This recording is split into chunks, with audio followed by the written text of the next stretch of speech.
What's going on, y'all? Hope everybody's doing good.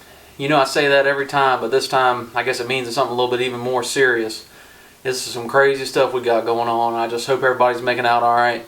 I know everybody's stuck in the house, can't really do much anything, but hopefully before long it's going to be done and over with and we can start getting this thing out of here and get it figured out. But just hope everybody's holding in there okay, and hopefully we can get on through it. So let's talk about this challenge. Y'all know about a little over 30 days ago I said I was going to get on Zwift and ride for 30 days, and that was on March 1st, and now it's a little over 30 days, so I'm sorry I'm late, but I wanted to fill y'all in on how it went. So 30 days is up, 30 days is gone, and feel awesome. You know, I really did enjoy it. For 30 days, I'd say I rode about 27 of them. On March 21st, I was actually out riding my mountain bike, and I ended up pretty solidly breaking my toe for sure, so that was kind of a bummer, but I think it was maybe a smart warning during all the stuff we got going on. You know, maybe take it a little easy and don't go and get hurt and end up in the hospital. Talking about an overview of the challenge, totally for the 30 days I rode 370 miles, 28 and a half hours. For 30 days I was pretty happy with the results. So we'll get right into the measurements, the things that change. You know, I was pretty surprised at the weight for sure. The measurements I kind of figured, you know, I'd come down a little bit, you know, just trying to drink a lot more water and change my diet up a little bit, and I was pretty happy with the results. You know, my clothes feel a little bit better. And that's what you're shooting for. You know, you just want to feel better with what you got going on. So I lost about 1/4 of an inch in my neck. Of course, you know, these numbers sound really small, but any change is good. So the measurements that I did, my neck, like I said, down 1/4 inch. My chest is down about 1/4 inch. Under my chest measurement, I lost 3/4 of an inch. My stomach was the big one. Look, it still ain't no six-pack. I got a long way to go. Y'all really don't want to see it, but I lost 2 3/4 inches on that. So that right there was huge. For my shirts fitting a little bit better, pants fitting a little bit better. It just helped a lot. And then like my actual waistline where my pants are, 1/2 inch, that's definitely noticeable. My thighs, I measured that to be about 7/8 inch, and maybe that was 3/4, but 7/8. I just wanted to show y'all I know how to use a tape measure. And my arms, I actually lost about 3/4 of an inch there. Overall, I mean, I think that's pretty good for 30 days. You know, I knew it wasn't going to be huge. I knew I wasn't going to go from, you know, 100% fat to six-pack in 30 days. We knew that wasn't going to be the result, but I just wanted to see some change, because just the littlest change is what you need to be able to get yourself motivated to keep on going.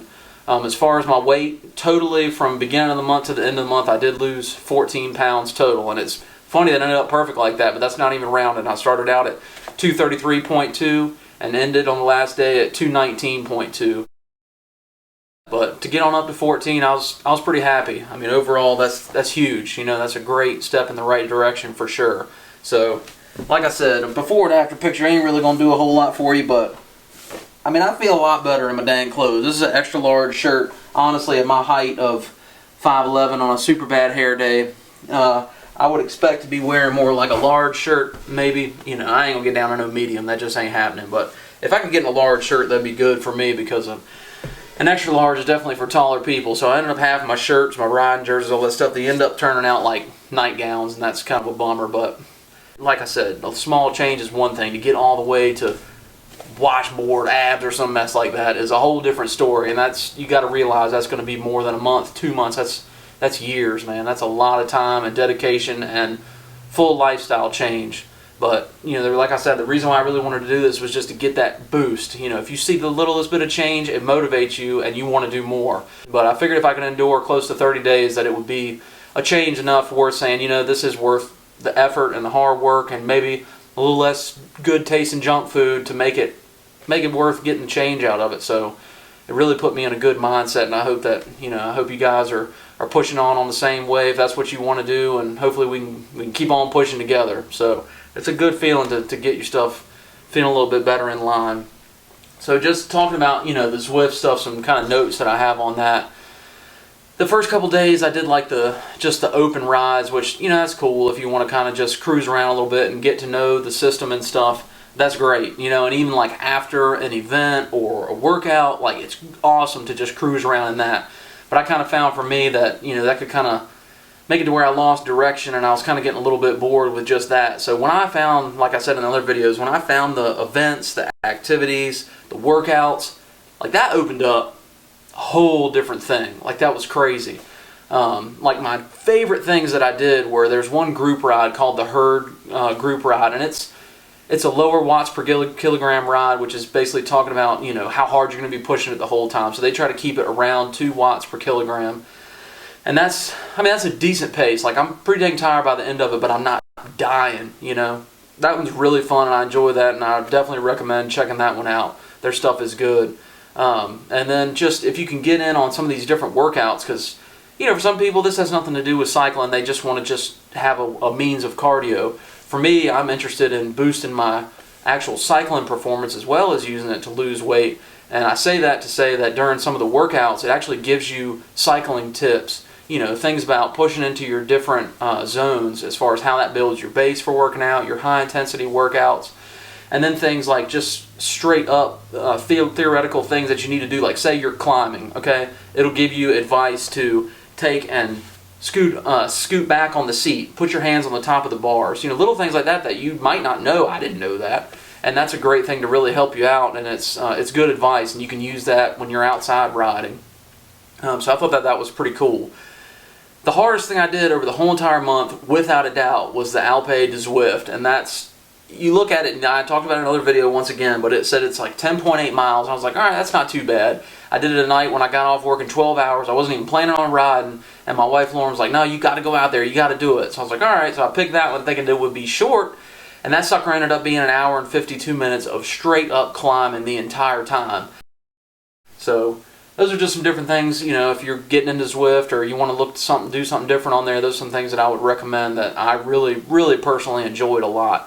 So what am I going to do from here? You know, I've done these different day-long challenges and such before. I've done P90X, I've done Insanity and stuff, and it's, you get to the end and you're like, all right, I've done this, so now I don't have to do anything else. Well, that's not the case, because you will quickly sink right back into what you were doing before.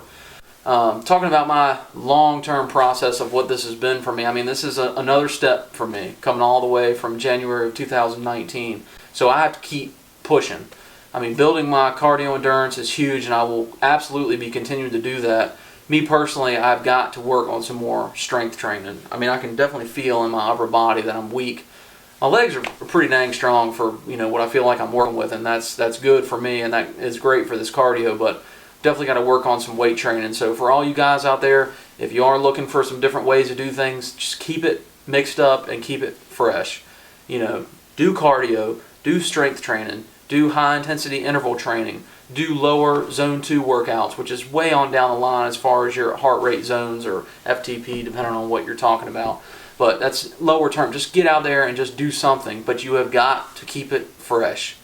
So from the bottom of my heart out there, I really just want to just let you all know how much I really appreciate you sticking with me. You know, if you guys have made it to the end of this, made it through all my videos, even if this is your first video checking out, I just really want to thank you for sticking with me on it. And you know, if you get the chance, if you're interested, subscribe to the channel. If you already have, I really appreciate it. I got a ton of ideas and things that I plan on doing, and hopefully you guys will enjoy checking it out. So thanks again for being there, and let's keep on getting it. Y'all take it easy.